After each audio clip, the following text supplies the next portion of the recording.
नमस्कार, आप देख रहे हैं न्यूज 18। मैं हूं आपके साथ मेनका चौधरी। शाम के 7 बज गए हैं। खबर दमदार की शुरुआत करते हैं और सबसे पहले बड़ी खबर बरेली से आ रही है, जहां पर अवैध पटाखा फैक्ट्री में ब्लास्ट हुआ है। हादसे में 3 लोगों की मौत की खबर है। 6 लोग जख्मी हुए हैं और गंभीर रूप से जख्मी हुए हैं। ब्लास्ट इतना तेज था कि आसपास के 8 मकान गिर गए। हादसे पर सीएम योगी ने दुख जताया है और तुरंत ही अधिकारियों को निर्देश दिया कि मौके पर पहुंचे राहत बचाव कार्य में जुट जाएं। जेसीबी से मलबा हटाने का काम इस वक्त चल रहा है। मौके पर कई थानों की पुलिस और आला अधिकारी मौजूद हैं। राहत बचाव कार्य जारी है। यह हादसा सिरौली थाना क्षेत्र के कल्याणपुर गांव में हुआ है। तस्वीरें हादसे के बाद की हम आपको दिखा रहे हैं। इस हादसे में 3 लोगों की मौत हो गई है, 6 लोग जख्मी बताए जा रहे हैं। अवैध रूप से यहां पर फैक्ट्री चल रही थी जिसमें पटाखा बनाने का काम हो रहा था। इस अवैध फैक्ट्री में आज धमाका हो गया। 6 लोगों के जख्मी होने की खबर अब तक है। 3 तस्वीरों में आप देख सकते हैं इलाके में अफरा तफरी मच गई और आसपास के लोग भी इकट्ठा हो गए। जैसे ही हादसा हुआ, एक जोरदार धमाके की आवाज आई और फिर यह फैक्ट्री जमींदोज हो गई। मलबे में दबकर 3 लोगों की जान चली गई।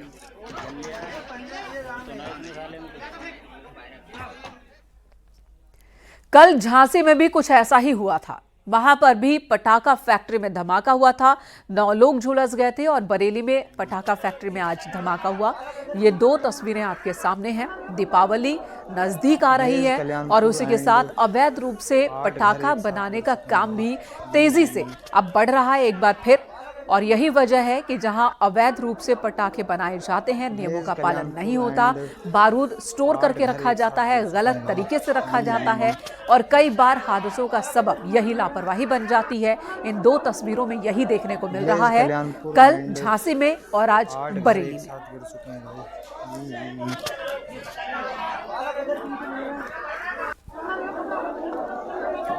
सोनभद्र में आदिवासी लड़के से हैवानियत के मामले में पुलिस ने एक आरोपी को गिरफ्तार किया। आरोपी का नाम अंकित भारती है। पुलिस आरोपी से उसके साथियों के बारे में पूछताछ कर रही है। दरअसल आदिवासी लड़के के साथ हैवानियत का एक वीडियो सामने आया था जिसमें कई दबंग उस लड़के पर पेशाब कर रहे हैं, उसकी पिटाई कर रहे हैं। इस दौरान लड़के को गंभीर चोट आई, उसका एक हाथ भी फ्रैक्चर हो गया। लड़के को तब तक पीटा गया जब तक कि वो बेहोश नहीं हो गया। बाद में उसे अधमरा छोड़कर दबंग भाग निकले। सभी आरोपी पेशेवर अपराधी बताए जा रहे हैं जिनके खिलाफ कई मुकदमे पहले से ही दर्ज हैं। पुलिस ने दूसरे आरोपियों श्रवण, प्रीतम, रवि रावण और निखिल भारती की तलाश तेज कर दी है।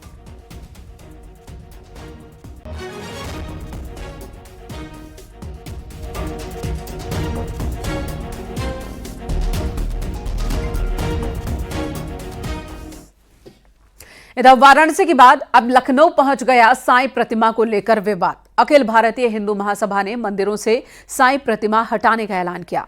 हिंदू देवी देवताओं के मंदिर से साईं प्रतिमा हटाने का ऐलान किया गया। हजरतगंज में मंदिर से साईं प्रतिमा हटाने को लेकर हिंदू संगठन के लोग मंदिर पहुंचे, जिसके बाद जो विरोध कर रहे हैं इस कदम का, उन्होंने भी अपनी आवाज बुलंद करनी शुरू की।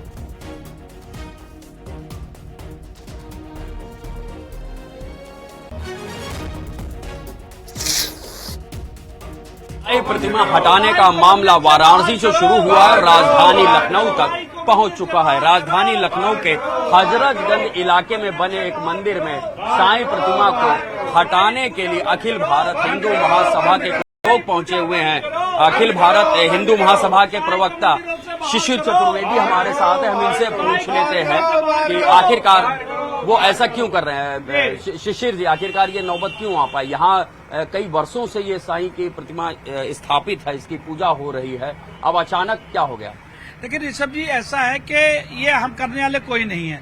असल में हमारे जो आराध्य, हमारे प्रभु श्री राम, हमारे जो हनुमान जी, हमारी पे माँ भगवती के बराबर बैठा के जो साईं जी को बैठाया है, साईं उर्फ चांद मियाँ जो एक फकीर थे, उसको लेकर के हमारे शंकराचार्य जी जो हिंदू सनातन धर्म के पथ प्रदर्शक है, उनका आदेश आया है कि मंदिरों से हमारे इष्टों के बराबर इनको नहीं बैठाया जा सकता है। नहीं मानते निवेदन तो कानून हम नहीं तोड़ेंगे, हम निवेदन करेंगे और उन पुजारियों को हम बताएंगे कि आप धर्म के पथ प्रदर्शक नहीं हो। आप और हम मठों से, हम अपने जो अखाड़ों से, हम शंकराचार्य के बताए पद प्रदर्शकों से चलते हैं।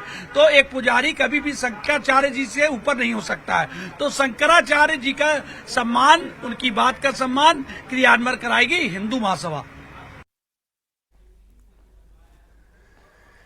तो कल वाराणसी में साईं मूर्ति हटाई गई थी कई मंदिरों से। आज लखनऊ में साईं की मूर्ति हटाई जा रही है। 2 तस्वीरें आपको इसी से रिलेटेड दिखाते हैं, जहां पर साईं जी की मूर्ति हिंदू देवी देवताओं के मंदिर से हटाने को लेकर कुछ संगठन सामने आए हैं। इनका कहना है कि सनातन में प्रेत पूजा का कोई रिवाज नहीं है, कोई परंपरा नहीं है, किसी व्यक्ति की पूजा नहीं की जा सकती है, ईश्वर और भगवान की पूजा होती है। इसलिए हिंदू देवी देवताओं के मंदिर से साईं जी की प्रतिमा हटाई जा रही है। साथ ही ये भी कह रहे हैं कि जिनकी आस्था है साईं जी में, वो साईं जी की पूजा करते रहें, इससे इन्हें कोई दिक्कत नहीं है। अगर कोई चाहे तो उनके घर तक ये प्रतिमा पहुंचा दी जाएगी। वाराणसी के प्रसिद्ध बड़ा गणेश मंदिर से साईं जी की प्रतिमा कल हटाई गई थी, जिसके बाद विवाद अब बढ़ता ही जा रहा है। साईं प्रतिमा को हटाने वाले सनातन रक्षा दल के खिलाफ अब साईं सेवक बनारस दल ने मोर्चा खोला और कल ही एक मीटिंग हुई है, जिसके बाद आगे की रणनीति को लेकर इस दल ने एक तैयारी की है। विवादों के बीच में अब वाराणसी में साईं मंदिर, जितने भी साईं मंदिर के संस्थापक हैं वो अब सामने आ गए हैं और मामले में कार्रवाई की मांग कर रहे हैं। हमारे साथ साईं सेवक एक कमेटी बनी है। कल बैठक होने के बाद उसके जो आयोजक हैं, जो मतलब मेन मुख्य हैं साईं भक्त, वो हमारे साथ हैं। भाई साहब, क्या नाम है आपका? अभिषेक कुमार श्रीवास्तव। अभिषेक जी, कल बनारस में एक बड़ी घटना घटी आप लोगों के अनुसार। बड़े मंदिर से साईं बाबा की प्रतिमा हटा दी गई और जिसके बाद साईं भक्तों में खासा रोष भी देखा जा रहा है। इस सूचना के बाद आप लोगों ने क्या किया? हम लोगों ने कल पूरे जितने भी मंदिर थे बनारस में, जो भी मंदिर हैं, उन सब के प्रमुख जो लोग हैं उनको कल एकत्रित किया और ये जो घटना इन्होंने की है, ये कल के बाद अब ऐसा ना हो, उसके लिए आगे की रणनीति हम लोग तैयार करेंगे और ये चाहेंगे कि ये जो जिसने भी ये चीज़ किया है ये इसको वहीं पे रोक दे, अन्यथा चीज़ें फिर बाबा के भक्तों के साथ वो खिलवाड़ ना करें, उनकी भावनाओं के साथ खिलवाड़ ना करें, उनकी किसी भी प्रकार से उनको परेशान ना किया जाए। बस मैं यही उनसे कोई कमेटी आप लोगों ने गठित किया है और क्या वो कमेटी कानूनी कार्रवाई करेगी? ये विचार हम लोग के बैठने पे कल हुआ है कि अब कल हम एक फिर से बैठक करेंगे और उस बैठक के बाद हम लोग हो सकता है कमिश्नर जी के पास जाएं यहाँ पे और उनको जाके सारा विज्ञप्ति देते हैं कि कैसे कैसे क्या हो रहा है और सुरक्षा की मांग करते हैं। और उसके बाद जिस भी व्यक्ति ने, जो भी लोग हैं जो ये कार्य कर रहे हैं, हम उनसे अनुरोध करते हैं कि प्रयागराज के श्रृंगवेरपुर के गौघाट आश्रम मंदिर से चोरी हुई 100 साल पुरानी राधा कृष्ण की अष्ट धातु की मूर्ति 8 दिन बाद हाईवे के सर्विस मार्ग के बगल से बरामद की गई। पुलिस को मौके से चोर का माफीनामा भी मिला है, जिसमें उसने अपनी अज्ञानता का जिक्र करते हुए मूर्ति लौटाने की बात लिखी थी। महंत ने पूजा के बाद मूर्ति मंदिर में स्थापित कर दी है। 1 हफ्ते पहले मंदिर से ताला तोड़कर अष्ट धातु की ये मूर्ति चोरी हो गई थी। पुलिस ने 2 संदिग्धों को हिरासत में भी लिया था, लेकिन कोई सुराग नहीं मिला, जिसके बाद आज सुबह तकरीबन 11:30 बजे हंडिया कोखराज सर्विस मार्ग पर मूर्तियां रखी मिली।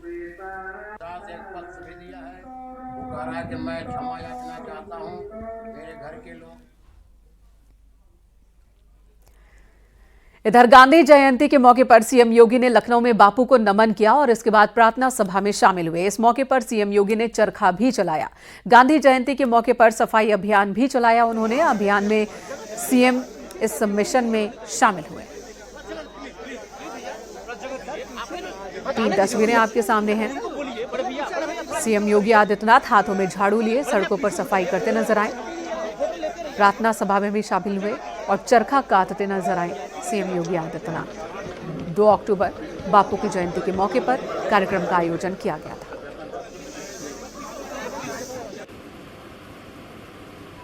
राष्ट्रपिता महात्मा गांधी जी ने जिन मूल्यों के लिए, जिन उद्देश्यों के लिए भारत के स्वावलंबन, भारत के स्वदेशी और स्वच्छता के जिन अभियानों को आगे बढ़ाया था, उन प्रमुख उद्देश्यों में से एक स्वच्छता कार्यक्रम के अंतर्गत मुझे इस कार्यक्रम के साथ यहाँ जुड़ने का एक अवसर प्राप्त हुआ।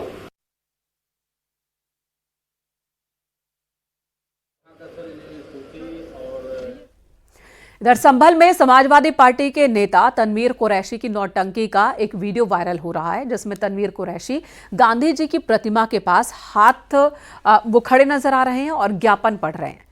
तनवीर कुरैशी मुलायम सिंह यादव विचार मंच के संयोजक बताए जा रहे हैं। वायरल हो रहा ये वीडियो चंदौसी के फब्बारा चौक का है। आप सारी परेशानियों को दूर करवाने की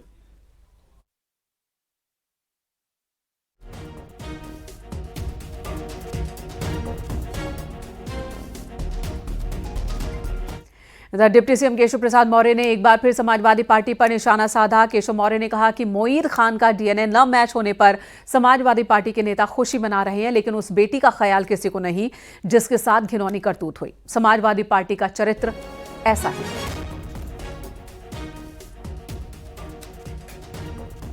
देखिए, समाजवादी पार्टी का चरित्र अपराधियों का, माफियाओं का, बलात्कारियों का, दंगाइयों का साथ देने का रहा है।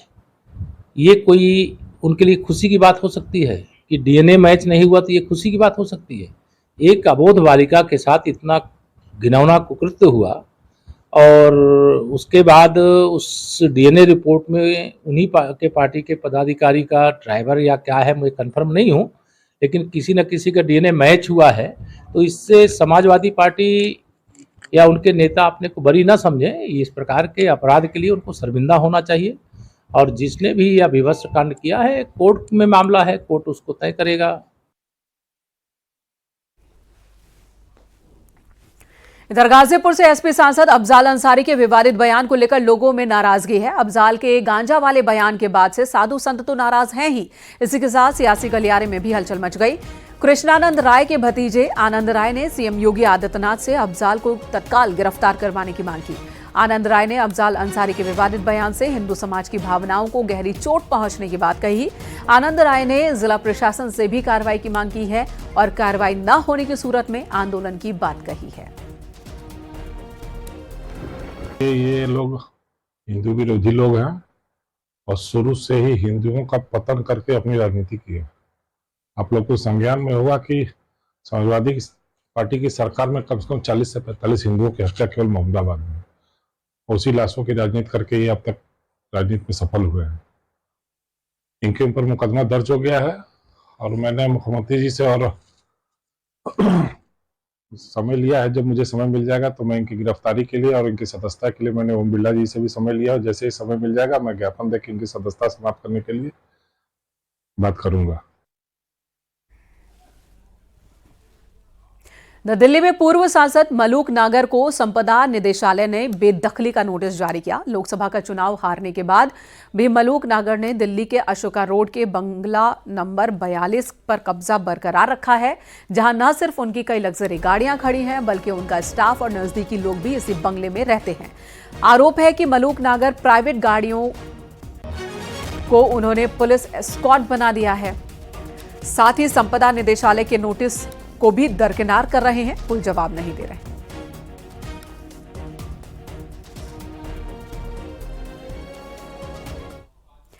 योगी सरकार मुजफ्फरनगर के अतुल कुमार की पढ़ाई में मदद करेगी। समाज कल्याण विभाग अतुल का पूरा खर्च उठाएगी। मंत्री असीम अरुण ने इसका ऐलान किया। आपको बता दें, सुप्रीम कोर्ट ने आईआईटी धनबाद को दाखिला देने का आदेश दिया है। दरअसल तकनीकी खराबी की वजह से अतुल वक्त पर फीस जमा नहीं कर पाया था, जिस वजह से उसे दाखिला नहीं मिला, जिसके बाद अतुल ने सुप्रीम कोर्ट का दरवाजा खटखटाया और अब सरकार भी अतुल के साथ खड़ी है। समाज कल्याण विभाग बच्चों को स्कॉलरशिप देता है और मैंने सीधे बात की है आईआईटी धनबाद से, वहाँ के रजिस्ट्रार साहब से, जिससे कि इस बालक को अगले 4 साल उत्तर प्रदेश सरकार से पूरी स्कॉलरशिप मिल पाए।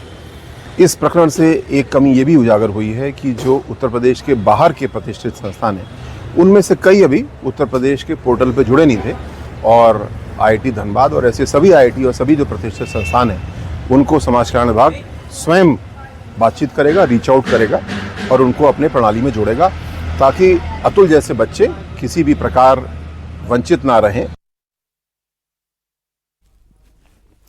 मंगेश एनकाउंटर में एफआईआर की खबर अफवाह है। मामले में जौनपुर पुलिस ने जारी किया है बयान। अभी तक एफआईआर का कोर्ट से कोई आदेश नहीं आया। पुलिस ने यह बात कही है। सुल्तानपुर में मजिस्ट्रियल जांच जारी है। पहले यह खबर आई थी कि कोर्ट के आदेश पर सुल्तानपुर के एसपी एसटीएफ प्रभारी समेत 5 के खिलाफ केस दर्ज हुआ है। हालांकि अब जौनपुर पुलिस ने इस खबर को अफवाह बताया है।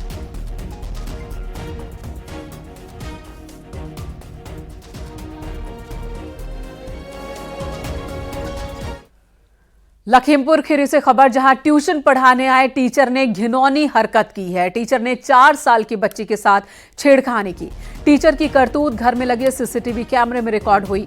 मामले का खुलासा तब हुआ जब परिजन सीसीटीवी फुटेज चेक कर रहे थे। वीडियो देखने के बाद परिजनों ने पुलिस से शिकायत की है, जिसके बाद भीरा थाना पुलिस ने आरोपी टीचर को गिरफ्तार किया है।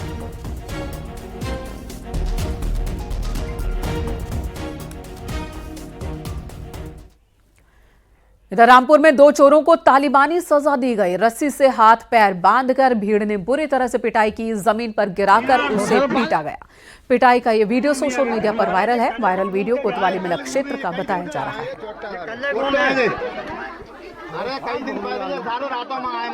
थाना मिलक का एक वीडियो संज्ञान में आया है, जिसमें चोरी के मामले में 2 चोरों की हाथ बांध करके पिटाई की जा रही है।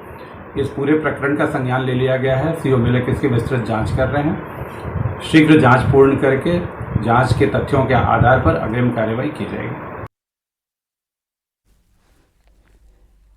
लखनऊ पुलिस को बड़ी सफलता मिली है। स्कूटी सवार लड़की से छेड़खानी के आरोपी को पुलिस ने गिरफ्तार कर लिया है। मामला थाना बिजनौर इलाके का है। कल यह वीडियो वायरल हुआ था। पुलिस ने आरोपी को सीतापुर से गिरफ्तार किया। शहीद पथ पर लड़की से छेड़खानी हुई थी और यह वीडियो सोशल मीडिया पर भी वायरल है। बाइक सवार लड़का लड़की को परेशान करता दिख रहा है।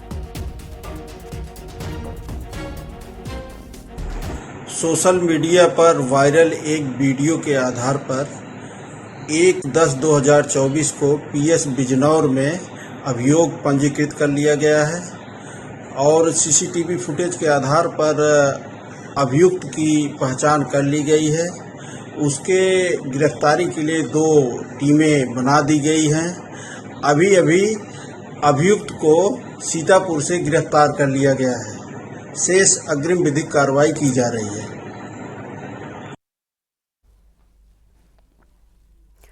कानपुर देहात में एक और बड़ा ट्रेन हादसा होते होते बचा। दिल्ली हावड़ा रूट के रेलवे ट्रैक पर फिर आग बुझाने वाला सिलेंडर मिला है।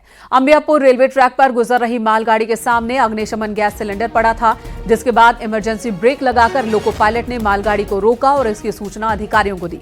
मौके पर पहुंचे अधिकारियों ने ट्रैक पर मिले सिलेंडर को कब्जे में लिया है। फिलहाल मामले की जांच शुरू कर दी गई है।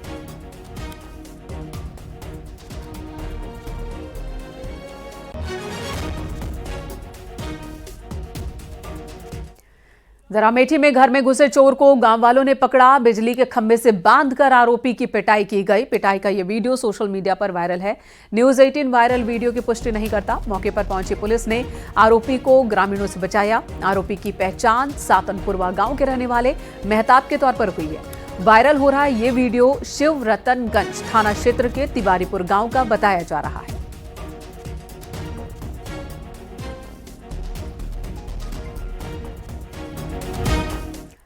बहराइच में महिला टीचर से दिन दहाड़े चेन स्नेचिंग की कोशिश हुई। घटना के वक्त महिला टीचर पैदल स्कूल जा रही थी। बाइक सवार 2 नकाबपोशों ने चेन स्नेचिंग की कोशिश की। झपट्टा मारने के दौरान सोने की चेन टूटकर साड़ी में फंस गई। घटना पीड़ित टीचर के घर के बाहर लगे सीसीटीवी कैमरे में भी रिकॉर्ड हुई है। आरोपियों की बाइक पर नंबर प्लेट नहीं थी। घटना देहात कोतवाली क्षेत्र के ढापाली पुरवा मोहल्ले की है।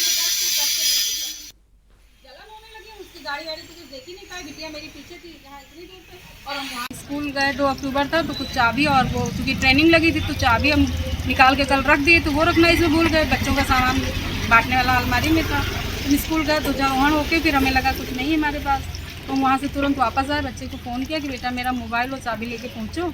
स्कूल मेरा खुला पड़ा, शिक्षा में लिख के तो तुरंत हम आए और यहाँ से वापस जा रहे थे। तब तक 2 लोग बाइक से थे, वो ऐसे पकड़ के अचानक झपट्टा पीछे से मारे और वो पहले हमें क्रॉस करते हुए गए हैं। उसके बाद फिर मोड़ के वापस आए, चूँकि मेरी बिटिया पीछे भी थी साइकिल से और हम पैदल थे।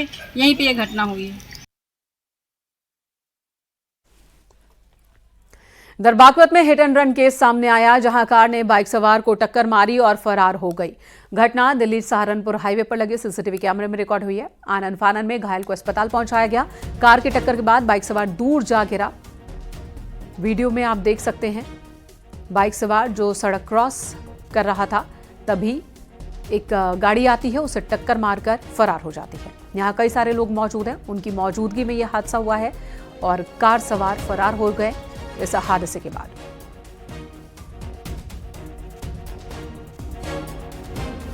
काफी दूर तक ये शख्स कार के चक्के में फंसा रहा, घसीटता रहा, लेकिन कार सवार रुका नहीं। हादसे के बाद वो उस शख्स के ऊपर से गाड़ी चढ़ाकर भाग गया।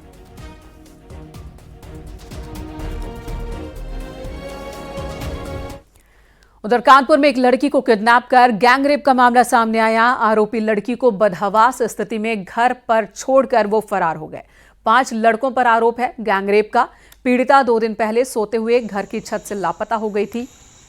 पीड़िता के मुताबिक 2 लड़के मुंह बंद कर छत से खींचते हुए उसे ले गए थे। 3 लड़के पहले से नीचे खड़े थे और बगीचे में उन्होंने इस वारदात को अंजाम दिया है। विरोध करने पर मारपीट भी की गई है। लापता होने पर लड़की के पिता ने अज्ञात के खिलाफ बेटी को भगाने की तहरीर दी थी। पुलिस फिलहाल मामले की जांच कर रही है।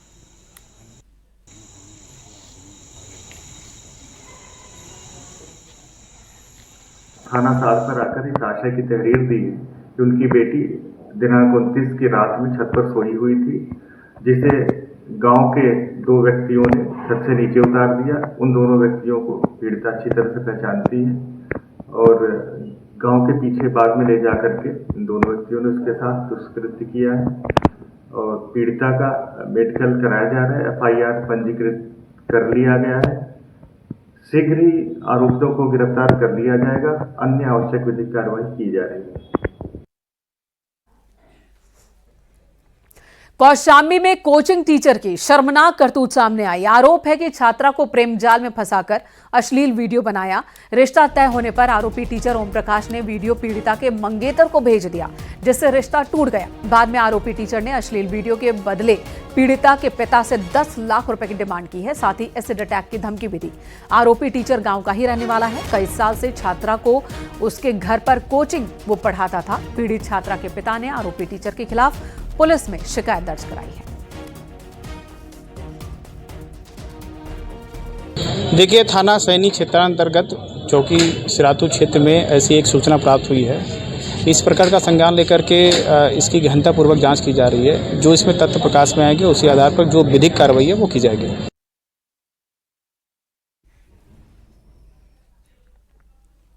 और अगली खबर झांसी से। भदरवारा गांव में एक शख्स का शव नाले में लटका मिला। मृतक की शिनाख्त गजानन के तौर पर हुई है। परिजनों ने हत्या कर शव फंदे से लटकाने का आरोप लगाया। पुलिस मामले की जांच कर रही है। अरे कल इंस्पेक्टर साहब के